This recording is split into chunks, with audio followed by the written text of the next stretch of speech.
ओम शांति, ओम शांति। विश्व कल्याणकारी, जगत नियंता, निराकार परमपिता परमात्मा शिव के सभी प्रिय संतान, मंच पर आसीन हमारे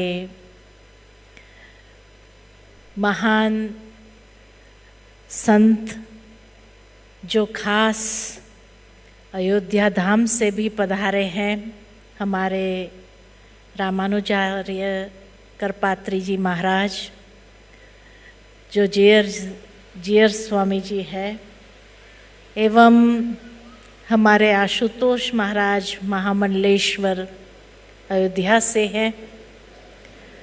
हैदराबाद और आसपास से विशेष हमारे जो संत पहुँचे हैं, जिसमें विशेष हमारे डॉक्टर कृष्ण चरण आनंद भारती स्वामी जी, फिर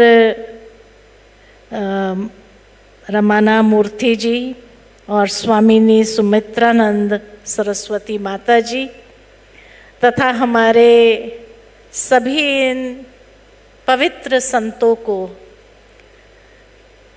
शांति सरोवर के इस पावन धरती पर निमंत्रित करने के लिए हमारे परम आदरणीय कुलदीप दीदी जी, जो विशेष इस सारे कार्यक्रम की सूत्रधार है, आप सभी इस मंच पर आसीन है, तथा हमारी विशेष बहनें उमा बहन, अंजलि बहन, हैदराबाद की, सिकंदराबाद के सभी जो वरिष्ठ बहनें पहुंची है विशेष इस कार्यक्रम के लिए, तथा आज जो समर्पित हो रही है बहनें, तथा सभा में उपस्थित सभी प्यारे भाइयों बहनों बच्चों, आप सबका आज के इस कार्यक्रम में बहुत बहुत हार्दिक अभिनंदन है, स्वागत है, स्वागत है।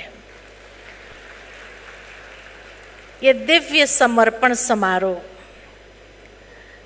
कहा जाता है कि जिन्होंने भी अपने नेत्रों से इस समर्पण समारोह को देखा, दूसरे शब्द में शिव विवाह का गायन शास्त्रों में भी है, और उस शिव विवाह का जो प्रत्यक्षदर्शी है वो कितना धन्य होगा, क्योंकि ऐसा शिव विवाह देखने को नहीं मिलता है। शास्त्रों के अंदर बहुत सुंदर एक कथा आती है कि सती ने बहुत तप किया शिवजी को पाने के लिए, लेकिन उस जन्म में वो पा नहीं सकी, तो पुनर्जन्म लेकर के पार्वती बनकर शिव विवाह किया और हमेशा के लिए कैलाश पर्वत पर शिव के साथ आसीन होकर के उस सद्भाग्य को प्राप्त किया। आज का ये दिव्य समर्पण जो है, शायद उसी का यादगार शास्त्रों में बताया गया है। ये कन्याएं जिनको समर्पण होने का संकल्प आता, दुनिया में कन्याएं तो बहुत है, हर एक को थोड़ी शिव विवाह करने का संकल्प आता है, लेकिन जिन्होंने अपने पूर्व जन्म में शिव की नौधा भक्ति किया होगा, लेकिन उस जन्म में शिव को पाने का जो संकल्प था अधूरा रह गया, किसी भी कारणवश पुनर्जन्म लेकर के इस जन्म में उस शिव को प्राप्त करने का जो संकल्प था वो पूरा करती है, क्योंकि तभी इनके मन में ये संकल्प आता है, नहीं तो संकल्प नहीं आता है। जिन्होंने शिव की अथाह भक्ति की है, ऐसी ही बहनें यहाँ समर्पित होती है। और ये हमारा प्रत्यक्ष अनुभव है, क्योंकि आज संसार के अंदर प्रजापिता ब्रह्मा कुमारी ईश्वरीय विश्वविद्यालय के जो केंद्र है, भारत के अंदर तो 5000 से अधिक केंद्र हो गए हैं और विश्व के 140 देशों में इनके केंद्र हैं। 89 इयर्स से इस संस्था का जो कार्य चल रहा है, जिसमें हमारे जैसी समर्पित बहनें करीबन 40,000 बहनें हैं। इतना विशाल वट वृक्ष जो एक छोटे से पौधे के रूप में परमात्मा ने ब्रह्मा बाबा को संकल्प दिया था कि तुम्हें एक नव विश्व का निर्माण करना है। ब्रह्मा बाबा जो एक जवेरी था, लेकिन हाँ, भक्ति भावना से जीवन पूर्ण था।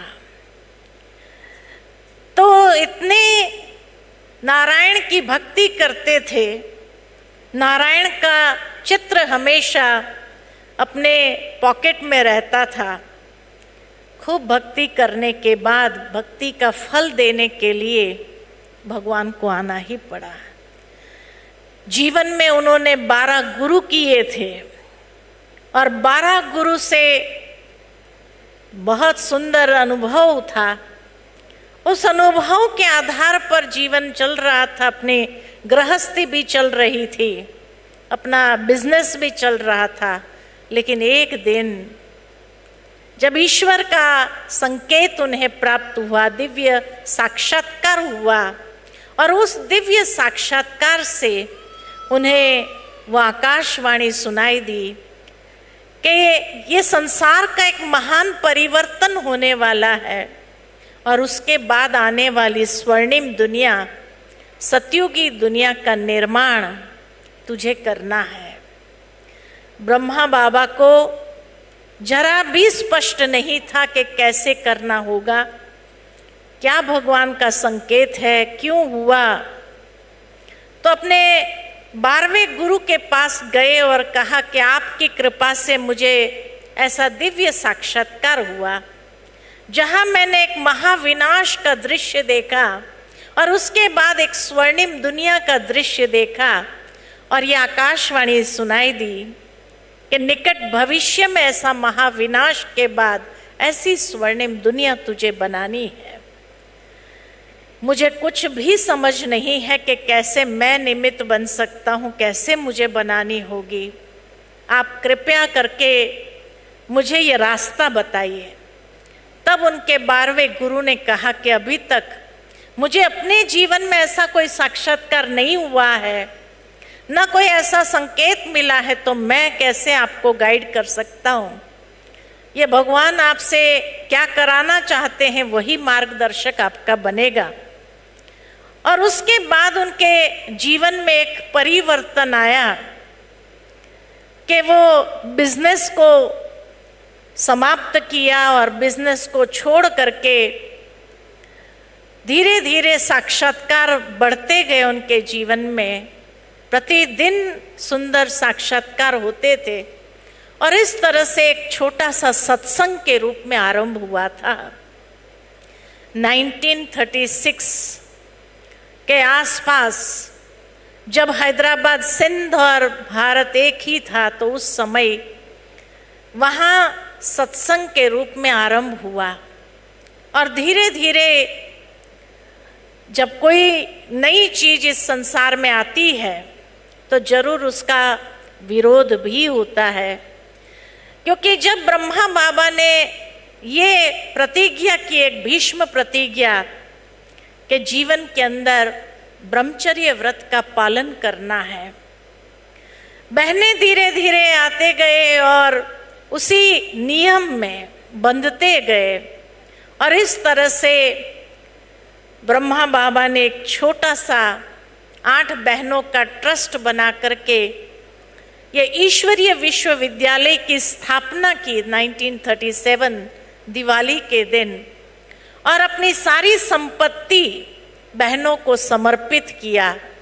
क्योंकि परमेश्वर का आदेश था कि जब तक माताएं नहीं जागेगी, भारत में माताएं प्रथम गुरु नहीं बनेंगी, तब तक ये संसार का परिवर्तन नहीं हो सकता है। और ये संकेत प्राप्त करने के बाद अपनी भी चल संपत्ति ब्रह्मा बाबा ने समर्पित कर दिया 8 बहनों का ट्रस्ट बना करके, और नाम दिया प्रजापिता ब्रह्मा कुमारी ईश्वरीय विश्वविद्यालय। कराची में यह ईश्वरीय विश्वविद्यालय की स्थापना हुई। उस समय भी समाज में बहुत विरोध हुआ कि ये कौन सी नई सिस्टम है कि बहनों को आजीवन ब्रह्मचर्य व्रत में बांधने का। लेकिन जब ब्रह्मा बाबा ने कहा कि ये कार्य मेरा नहीं है, उस ईश्वर परमात्मा का कार्य है जो करा रहा है, और बहनों को बाबा ने आगे किया। ब्रह्मा बाबा कभी भी किसी स्टेज प्रोग्राम पर आगे नहीं आए। मातेश्वरी जगदम्बा सरस्वती को हमेशा इस ईश्वरीय विश्वविद्यालय की जो प्रथम प्रशासिका थी वो आगे आई, और उनके साथी जो बहनें थी, तो उस समय करीबन 350 बहनें समर्पित हुई थी इस ईश्वरीय विश्वविद्यालय में। 14 साल उन्होंने तपस्या की, क्योंकि उन्हीं दिनों में पार्टीशन शुरू हो गया था, भारत विभाजन शुरू हो गया था।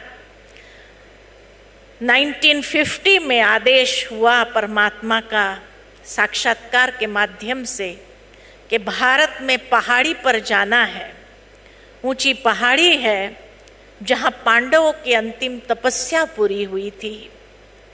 यह स्पष्ट नहीं था कि कहां पर वो पहाड़ी है, बस इतना संकेत मिला एक पहाड़ी पर जाना है। और तभी ब्रह्मा बाबा ने ये 350 बहनें और थोड़े से भाई थे उस समय, उनको लेकर के जहाज के द्वारा ओखा बंदर आए, और ओखा बंदर से माउंट आबू आए। किसी महात्मा ने गाइड किया था कि माउंट आबू ही वो पहाड़ी है जहां पांडवों की अंतिम तपस्या पूरी हुई थी। और माउंट आबू अर्बुदा देवी का दूसरा नाम है। अर्बुदा देवी माँ सरस्वती का दूसरा नाम है। और कहा जाता है शास्त्रों के अंदर के ब्रह्मा ने सरस्वती को वेदों का ज्ञान अरावली की इन पहाड़ियों पर दिया था। तो इसीलिए ब्रह्मा बाबा ये 350 भाई बहनों को लेकर के, बच्चों को लेकर के, उस समय बाबा की आयु करीबन 80 साल के थे बाबा, और सारे भाई बहनें छोटे छोटे बोर्डिंग स्कूल में पढ़ते थे, उनको लेकर के 350 को माउंट आबू में आए। और माउंट आबू से फिर जब पता चला उनके माता पिता को, क्योंकि पार्टीशन में माता पिता तो बच्चों को छोड़ करके चले गए थे, तब 14 साल ब्रह्मा बाबा ने, जहां इनकम का कोई सोर्स नहीं था, उस समय अपनी संपत्ति से 350 को खाना पीना पहनना सब कुछ किया। और उनकी नींव इतनी मजबूत की तपस्या के माध्यम से, मौन व्रत धारण करते हुए इतनी पक्की उनकी नींव किया, जो आज इस संस्था के दादियां जो थी, जो फाउंडेशन स्टोन कहे या जो नींव के पत्थर थे, और वहां से वो छोटे से पौधे से लेकर के फिर माउंट आबू से भिन्न स्थानों पर जहां जहां निमंत्रण मिलता गया, बिना निमंत्रण के ब्रह्मा कुमारी बहनें जाती नहीं है। जहाँ निमंत्रण मिलता है वहाँ जाती है, और वहाँ पर बहनें सेवा आरंभ करती है। जहाँ आत्मा का ज्ञान, परमात्मा का यथार्थ परिचय, और परमात्मा कैसे एक नई सृष्टि का कार्य कर रहे हैं, इस तरह से कर्मों की गुह्य गति को लेकर के ज्ञान देती है। और वहाँ के भाई बहनों को भी इस ज्ञान से सींचती है। तब कहा कि समय प्रति समय जब बहनें तैयार होती है, सीधा समर्पण नहीं करते हैं हम सभी। हमारे समर्पण के भी नियम है, कायदे हैं कि जब तक बहनें 20-21 साल की अपना ग्रेजुएशन पूरा नहीं करती है तब तक उनको समर्पित नहीं किया जाता है। और ग्रेजुएशन के बाद उनकी ट्रेनिंग होती है और वो ट्रेनिंग 5 साल की होती है, कोई 1-2 साल की या 1-2 दिन की बात नहीं होती है। 5 साल की ट्रेनिंग होती है जहां वो अपना फैसला ले सके कि मैं इस जीवन को अपना सकूंगी या नहीं अपना सकूंगी। 5 साल के बाद भी अगर उसको और अधिक समय चाहिए तो और अधिक समय दिया जाता है, क्योंकि समर्पित कर देने के बाद अगर फिर उसके बाद उसका मन नहीं लगा तो वो तो संस्था की बदनामी हो जाती है। इसीलिए उनको पूरा समय दिया जाता है अपने जीवन का फैसला लेने के लिए। और उसके बाद उसका अपना प्रतिज्ञा पत्र होता है जहां वो खुद प्रतिज्ञाबद्ध होती है कि मैं ब्रह्मा कुमारी ईश्वरीय विश्वविद्यालय का जो नियम है उन नियम में चलने के लिए सक्षम हूं, तैयार हूं। उसके साथ साथ माता पिता का भी समर्पण पत्र चाहिए कि हम अपनी स्वेच्छा से अपनी कन्या को इस सेवा में अर्पित कर रहे हैं। उसके बाद जिस सेंटर से वो आती है उस सेंटर की निमित्त जो बहन है उसका प्रमाण पत्र चाहिए कि हाँ, चरित्र में ये कन्या बहुत अच्छी है, उसका कोई ऐसा दाग नहीं है जीवन के अंदर। तब जाकर उसकी पूरी फाइल बनती है। बिना फाइल के हम किसी को भी ऐसे कोई ब्रेन वॉश कर दिया और उसको समर्पित कर दिया, ऐसा हमारा कायदा ही नहीं है। क्योंकि कल को उसके परिवार के लोग आकर के अगर ब्रह्मा कुमारी इस पर केस कर दे तो क्या हो सकता है? बदनामी है संस्था की। इतनी बड़ी संस्था अगर आज 140 देशों में विश्व के अंदर चलती हो तो उसके नियम कायदे कानून बहुत सोच समझ करके सारा बनाया गया होता है। और जो नहीं चल सकते हैं कोई ना कोई कमजोरी के कारण, तो उसको 5 साल के अंदर ये स्वतंत्रता है कि वो वापस जाना चाहे दुनिया के अंदर जा सकती है। समर्पित होने के बाद ऐसे बहुत कम केस होते हैं कि जो वापस दुनिया में जाते हैं, वो भी कोई ना कोई ऐसी कमजोरी के कारण अगर उसको जाना पड़ा तो। बाकी जो समर्पित हो गई एक बार तो वो अपने स्वेच्छा से उनको जहाँ फील्ड पर भेजा जाता है, लेकिन उनका हेडक्वार्टर से भी कनेक्शन है। हमारा जो पूरा तैयार होता है, पूरा एक इंस्टीट्यूशन का, ये ऑर्गेनाइजेशन का पूरा जो स्वरूप है कि माउंट आबू हेडक्वार्टर्स है, उसके बाद हर स्टेट में जो मेन ब्रांच होती है जिसको हम कहते हैं जोन ऑफिस, वो जोन ऑफिस है, तो जोन्स बने हुए होते हैं। उस जोन्स के अंतर्गत उस स्टेट में जो सेंटर्स होते हैं तो सेंटर्स बनते हैं, तो सेंटर इंचार्जेस होती है, सेंटर के नीचे सब सेंटर इंचार्जेस होती है और सब सेंटर के नीचे गीता पाठशालाएं होती है। तो इस तरह से पूरा हमारा ढांचा बना हुआ है। लेकिन हर कोई माउंट आबू से कनेक्टेड है। विदेश का कनेक्शन जो है लंदन हेडक्वार्टर्स है और लंदन हेडक्वार्टर्स से विदेश की सारी ब्रांचेस कनेक्टेड होती है। हमारा ये नहीं है कि एक सेंटर खुला तो वो स्वतंत्र हो गया और उसका न माउंट आबू से कनेक्शन, न संस्था के कोई भी सेंटर से कनेक्शन, जोन से कनेक्शन, ऐसा नहीं होता है। पूरा जो उसका स्वरूप बना हुआ है हर एक माउंट आबू से भी कनेक्टेड रहते हैं। और माउंट आबू में सभी समर्पित बहनों की, भाइयों की फाइल बनी होती है। और इस तरह से सारा स्वरूप एडमिनिस्ट्रेशन के रूप में चलता है। और जो समर्पित होती है बहनें और भाई भी, उनकी भी ट्रेनिंग चलती है, कैसे ज्ञान सुनाना होता है, उसकी सभ्यता क्या होती है। ब्रह्मचर्य व्रत हमारा मुख्य नियम माना जाता है, उस नियम में उसको रहना होता है।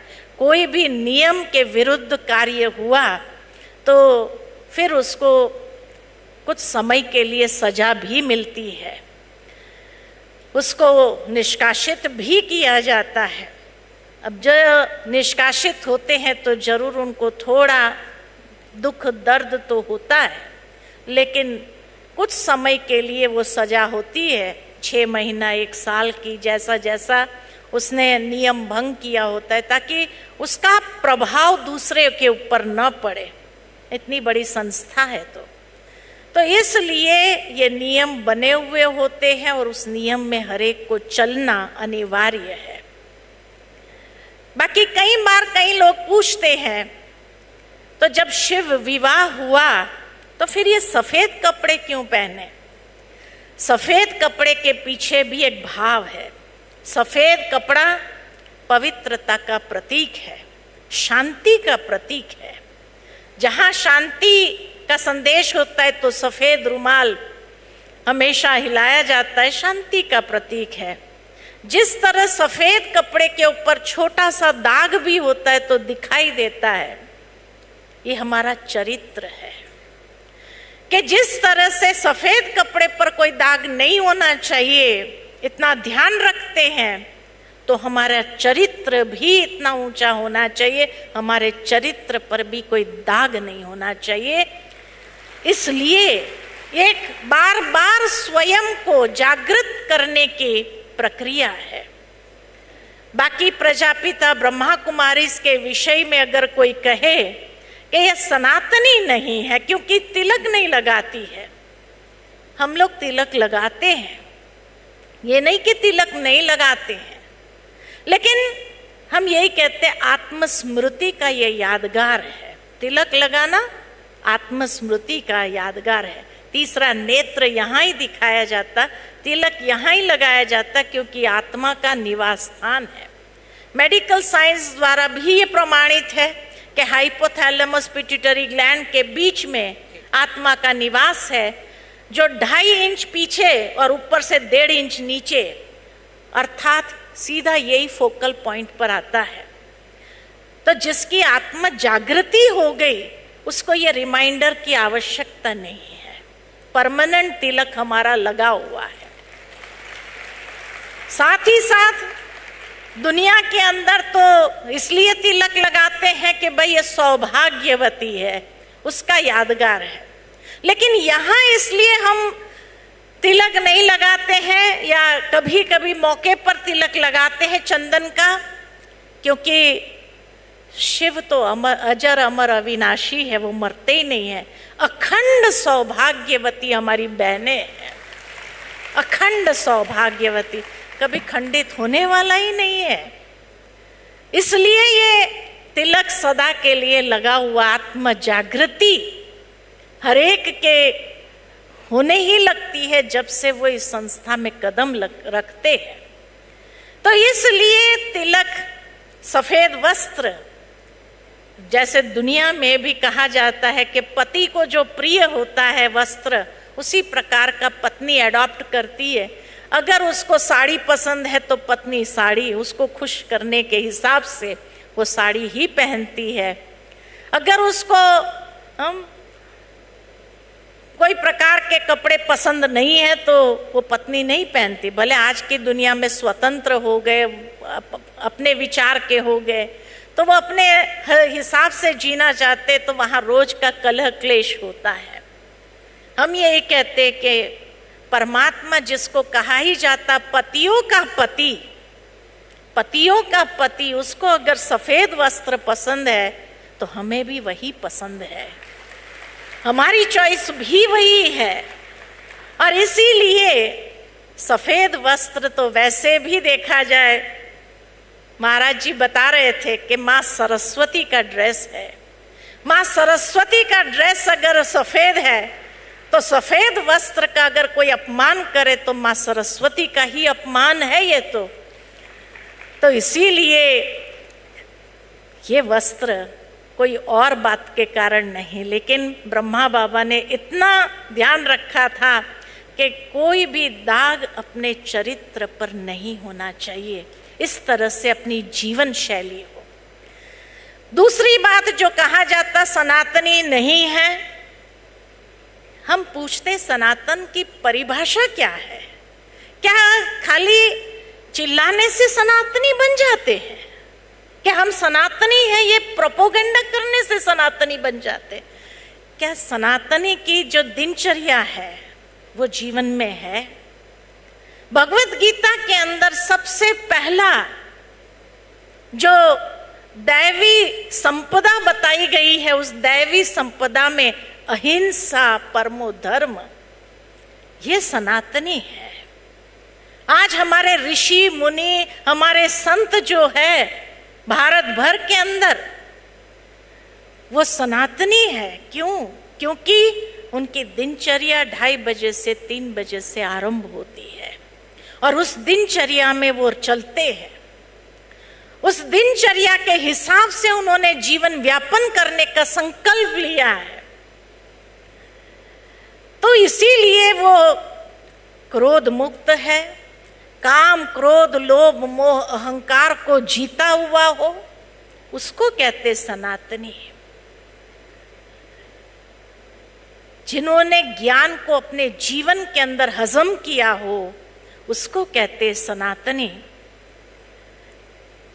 जिन्होंने अहिंसा को, मन वचन कर्म की अहिंसा को अपनाया हो, जो अपने वचन से भी किसी को दुख न देता हो, जो अपने मन के अंदर किसी के प्रति बुरी भावना न रखता हो, उसको कहते हैं सनातनी। बाकी प्रोपोगंडा कर देने से कोई सनातनी नहीं बन जाता है। सनातनी का लक्षण सात्विकता, उसमें सबसे पहला लक्षण है। तो जहां सात्विकता है वो सनातनी है। जहां कोई प्राणी मात्र की हिंसा नहीं होती हो, उसको कहते हैं सनातनी। तो इसीलिए सनातनी का परिभाषा अगर देखा जाए, मैं समझती हूँ हमारे संत और उसको क्लैरिफाई करेंगे ही कि कितनी गहराई से ये शब्द भारत के अंदर आया है। प्रजापिता ब्रह्मा कुमारी ईश्वरीय विश्वविद्यालय को भी, सब बहनों को भी परमात्मा ने यही लक्ष्य दिया है कि तुम्हें सनातन धर्म की पुनः स्थापना करने में अपना योगदान देना है। क्योंकि जिस तरह से कहा जाता है कि व्यक्ति को अगर पढ़ाया जाता है तो सिर्फ वो पढ़ता है, लेकिन एक माता को पढ़ाया जाता है तो वो पूरे परिवार को पढ़ाती है। इसीलिए भगवान ने भी माता प्रथम गुरु कह करके इन बहनों को, माताओं को ये ज्ञान का कलश दिया, जो आज सारे विश्व के अंदर अनेकों को सनातन के जो परिभाषा है वो बतलाती है। सनातन धर्म की पुनः स्थापना करने में ईश्वर की मददगार बनी है। कई कहते हैं कि ये पाकिस्तान से ओरिजिनेट हुई है, इसलिए मुस्लिम कल्चर से कनेक्टेड है। अरे जिस संस्था के अंदर मुस्लिम भाई बहनें आते हो, वो भी सनातन कल्चर को अपनाते हो। क्रिश्चियन भाई बहनें आते हैं, वो भी परिवर्तन हो जाते हैं। विदेश में जितने भी सेंटर है हमारे, हर एक ने अपनी जीवन शैली को बदला है, सनातन सात्विक जीवन शैली को अपनाया है। इसलिए कहा कि हम कन्वर्ट नहीं हुए हैं, उनको कन्वर्ट किया जा रहा है। घर वापसी उनकी कर रहे हैं हम। तो जो अंग्रेज बन गए या जो क्रिश्चियन बन गए, जो मुस्लिम बन गए, उनकी घर वापसी हो रही है।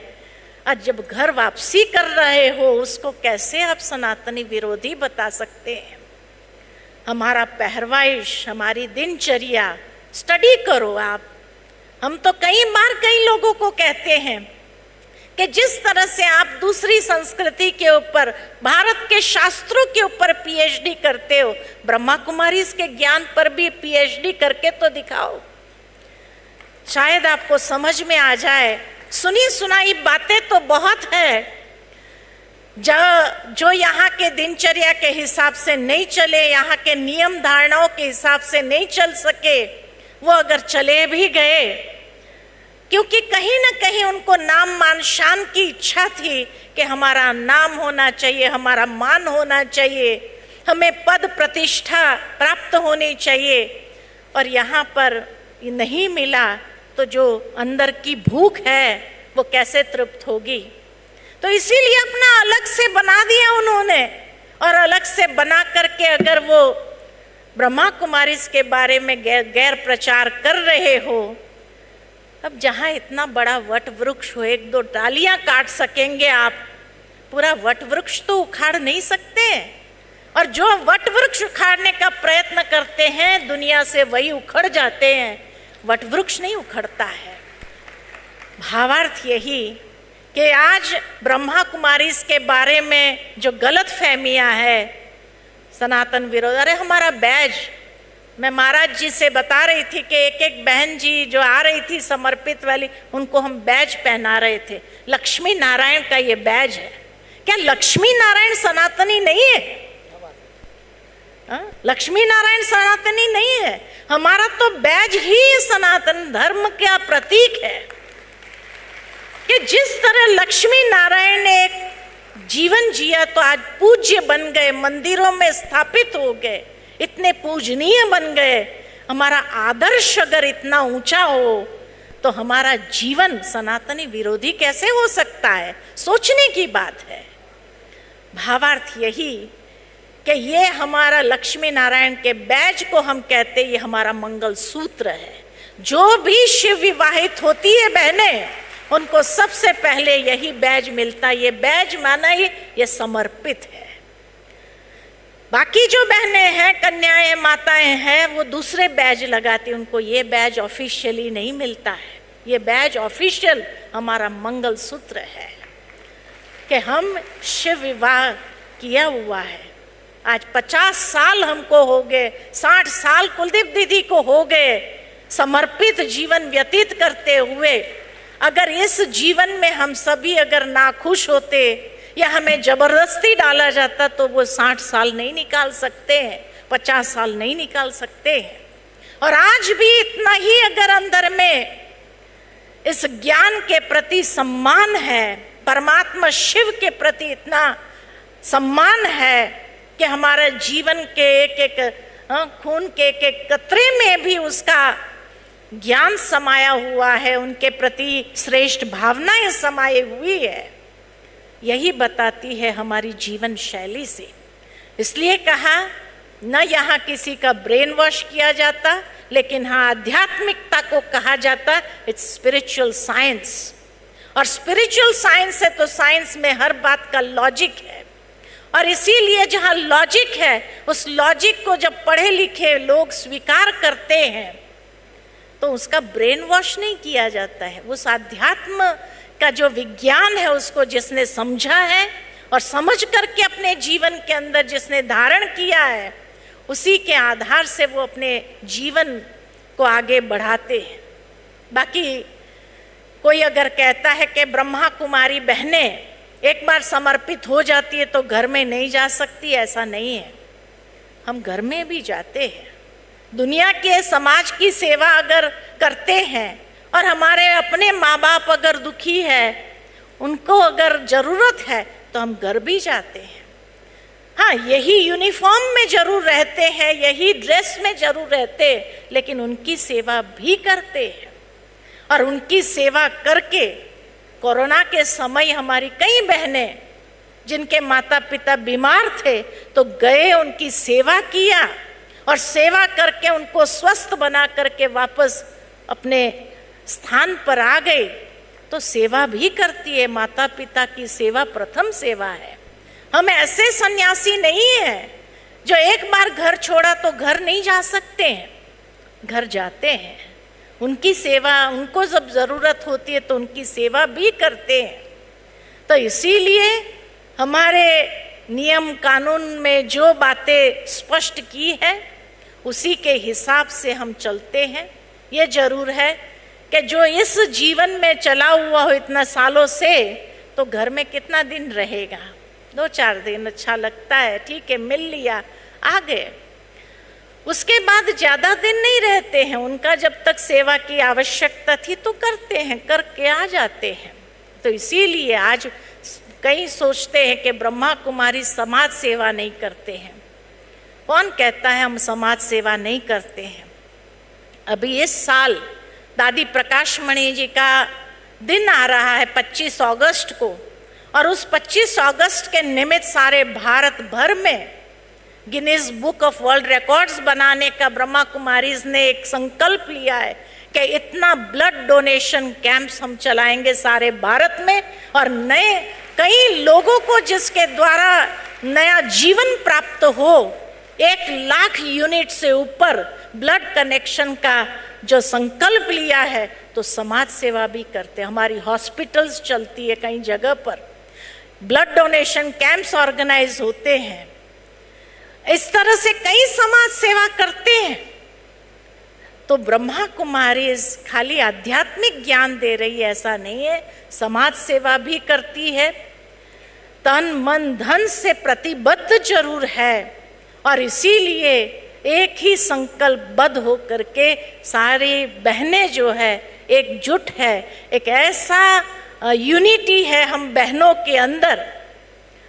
इसलिए कहा कि कोई उखाड़ना चाहे तो उखाड़ नहीं सकता। हाँ, एक डंडी हो उसको तोड़ना चाहे सहज टूट जाएगी, लेकिन जहाँ इतने सारे 40,000 डंडियाँ एक साथ हो, उसको कौन उखाड़ सकता है? जो सोचता है उसकी नादानी है, उसकी नासमझी ही कहेंगे जो ऐसा करते हैं, और कितना बड़े पाप के भागी बन रहे हैं। क्योंकि जहाँ परमात्मा कार्य है, वो परमात्मा कार्य को कोई कितने भी विघ्न डाले, विघ्न उनका कुछ नहीं बिगाड़ सकता, और वो आगे बढ़ते ही जाते हैं। मुझे याद आता है एक बार ब्रह्मा बाबा के लिए किसी ने बहुत गलत न्यूज़पेपर में छपवाया था। तो हमारे कुछ भाई बहनें आए ब्रह्मा बाबा के पास में और कहा कि बाबा इन्होंने इतना गलत छापा है, इनके ऊपर केस करते हैं। ब्रह्मा बाबा ने मुस्कुराकर कहा कि केस नहीं करना चाहिए उनके ऊपर, तो उनको प्रसाद दे कर के आओ। कहा प्रसाद देकर आए? उनको प्रसाद क्यों देवे? ब्रह्मा बाबा ने बहुत सुंदर बात कही। कहा जितना नेगेटिव डाला है लोग पढ़ेंगे। आज हमें अगर न्यूज़पेपर में, उस जमाने में तो इलेक्ट्रॉनिक मीडिया नहीं था, सोशल मीडिया नहीं था, न्यूज़पेपर ही आधार था। तो कहा अगर हम एक आधा पेज भी अगर कुछ छपाना चाहे पॉजिटिव, कितना पैसा लगता है?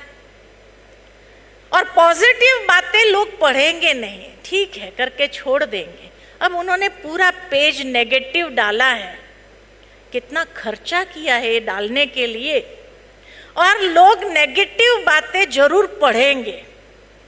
पढ़ने के बाद उनके मन में विचार आएगा, जाकर देखे तो सही।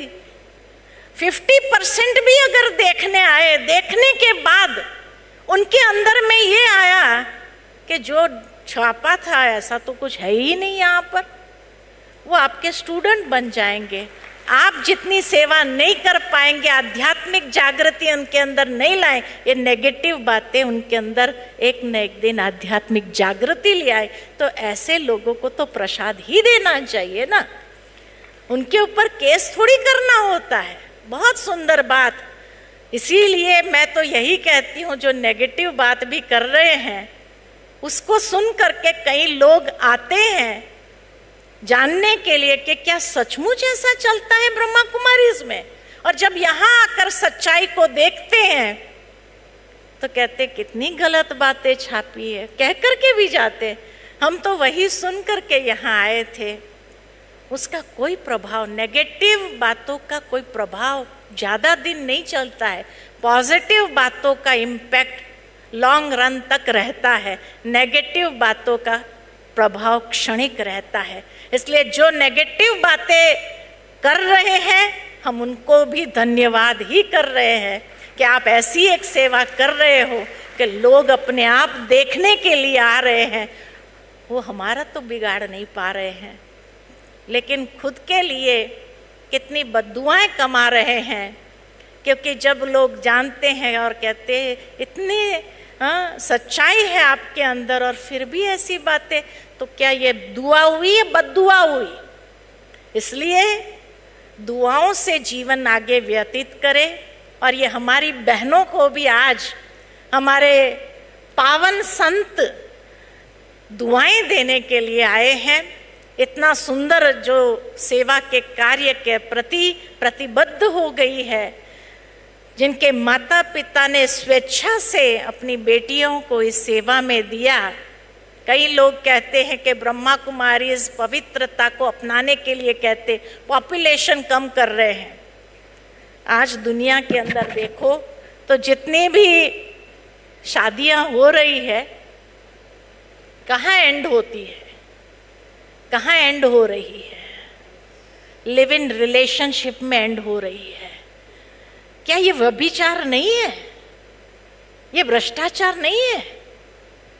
क्या ऐसी भ्रष्टाचारी दुनिया बनाना चाहती? अगर ब्रह्मा कुमारियां अगर ऐसा ज्ञान देती है जिससे अगर व्यभिचार खत्म हो समाज के अंदर से, लिव इन रिलेशनशिप को खत्म कर रहे हैं, जो बिना शादी के जी रहे हैं, जो अनेक प्रकार के कुकर्म कर रहे हैं, अनेक प्रकार के भ्रष्टाचार का आचरण कर रहे हैं, तो ब्रह्मा कुमारियां तो सात्विक जीवन शैली अपनाने के लिए कहती है। तो इसीलिए ये कोई संख्या को कम नहीं कर रही है। हमारे भारत में इतने साधु जो बन रहे हैं, तो क्या उनके लिए भी कहेंगे कि संख्या को कम कर रहे हैं? अरे ये भी अपने पवित्र वाइब्रेशन को आज भारत की संस्कृति को थमाए हुए हैं। आज हमारे ये पवित्र संत नहीं होते तो भारत का बेड़ा तो कब का गर्क हो चुका होता। इनके कारण ही, इनके वाइब्रेशन के कारण, इनकी पवित्रता की शक्ति के कारण ही आज भारत का ये बेड़ा बचा हुआ है। और इसी आधार पर भारत विश्व गुरु की राह पर चल पड़ा है। तो ये थैंक्स हमारे ये संतों का है कि जिन्होंने अपनी पवित्रता की शक्ति से, अपने ब्रह्मचर्य व्रत की शक्ति से भारत को विश्व गुरु की ओर आगे बढ़ाने का संकल्प लिया है। और उसी संकल्प में हम बहनें भी हमारे ये संत भाइयों के साथ में है। चाहे कोई माने या न माने, चाहे कोई स्वीकार करे या न करे, लेकिन एक न एक दिन ये भारत सारे विश्व के लिए विश्व गुरु बनकर रहेगा। ये संकल्प हमारा इन भाइयों के साथ में है और हम भाई और बहनें मिल करके ये कार्य करने जा रहे हैं। हमारे साथ में भाइयों की शक्ति है, हमारे संतों की शक्ति है, इसका हमें विश्वास है और इसका हमें गर्व है। और इसीलिए हम देख रहे हैं प्रैक्टिकल कि किस तरह से हमारे भाई हमारे साथ है और उनका सपोर्ट हमें मिला और किसी के सपोर्ट की हमें आवश्यकता भी नहीं है। इन्हीं शब्दों के साथ मैं वाणी को विराम देती हूँ। बहुत बहुत धन्यवाद। ओम शांति।